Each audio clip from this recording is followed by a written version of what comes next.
about sentences by mentioning sentence patterns. Now we've been talking about sentence types.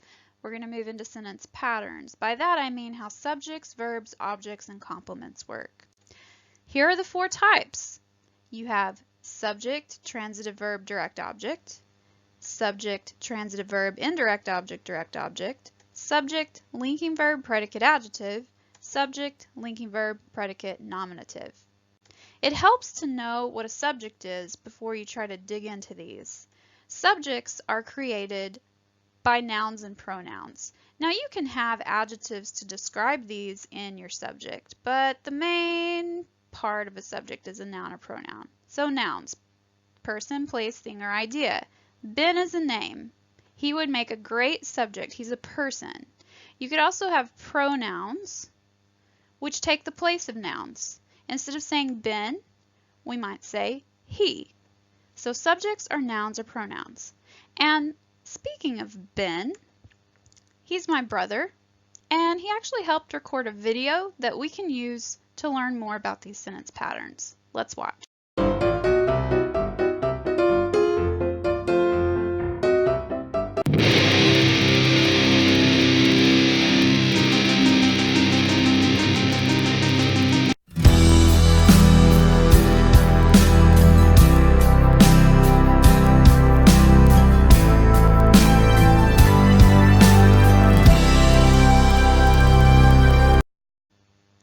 You know, Ben, I would be sad too if I dropped my ice cream cone.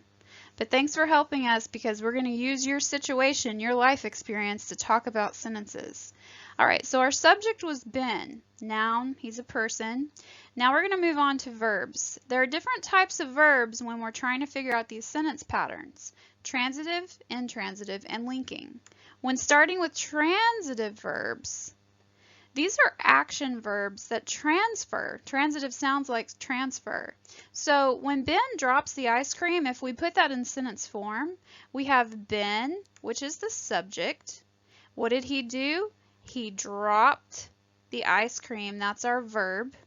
What object got dropped or received the action of dropping? It would be the ice cream. So what you have with the transitive situation is the dropping transferring from the subject to the object. In an intransitive situation, there is no object, no transfer is happening.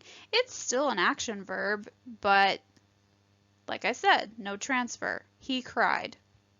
He is the subject. Cried just tells what he is doing. There's nothing out here to receive the crying. And then you have linking. Linking verbs are a part of the last two patterns in our topic today. Linking verbs are best learned by memorizing them. These are the linking verbs here, the most common ones. Am, is, are, was, were, be, being, been. When we say he is a student, is not really an action, okay?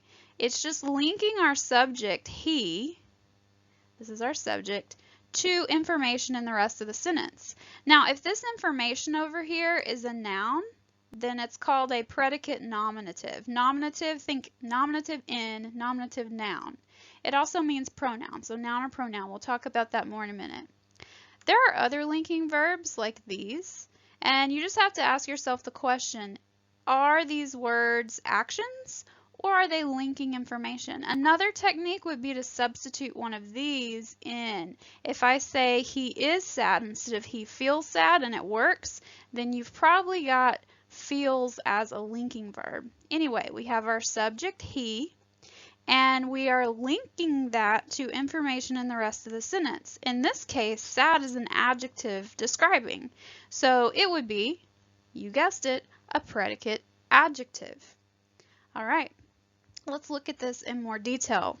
The end of the patterns. We talked about the subjects. Here are the verbs. Now let's move on. Objects and complements. If you have an action verb, you got to look for an object. Is there a noun or pronoun that's receiving the action? Let's say that Ben had a cookie in his hand instead of ice cream. Cookie's a noun. If he dropped the cookie would be an object. It received the dropping. In your other form, when you have linking verbs, you can either have predicate adjectives or predicate nominatives, and those are exactly like they sound. If it's a describing word, then it's going to be an predicate adjective. Sad is a describing word. If it's a noun or pronoun, it's going to be a predicate nominative, and this renames the subject. A student is a noun. Ben is a student. Student renames Ben. Let's look one more time. We're going to use a funny video. You may be familiar with the Three Stooges. This is just a clip. I want you to watch this next clip. Look at the clues on the side and try to come up with some of your own sentence patterns related to this video as you watch.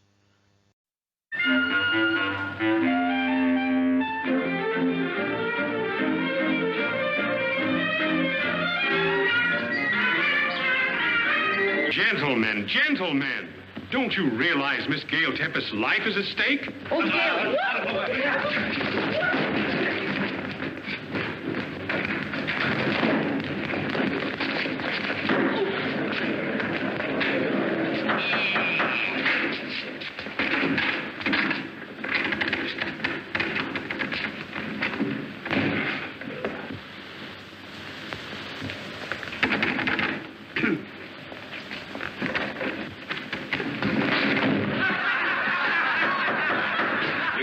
Gentlemen, please try to be a little more quiet in the court. Certainly, Judgy. The gate is locked. Will you please step forward? No, no, no. Prepare yourself for the witness box.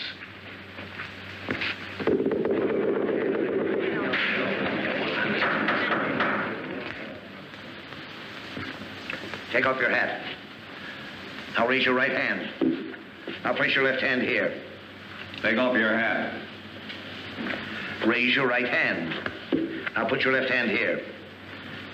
Please take off your hat.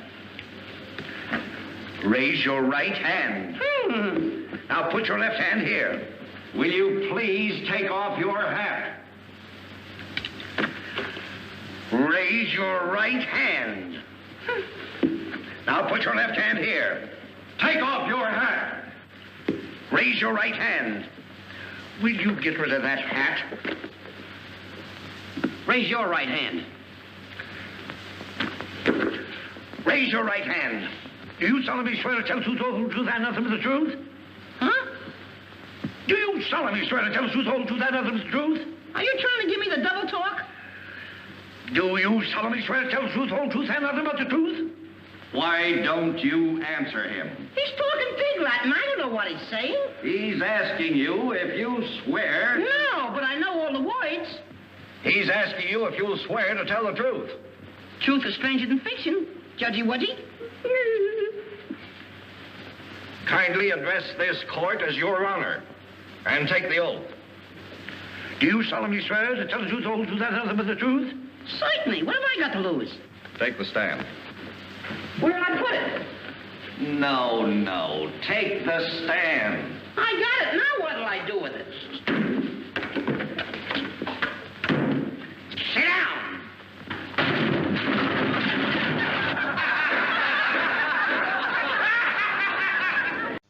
All right, for a quick review, the video is pretty funny. The main character, Curly, is the subject of each of these sentences.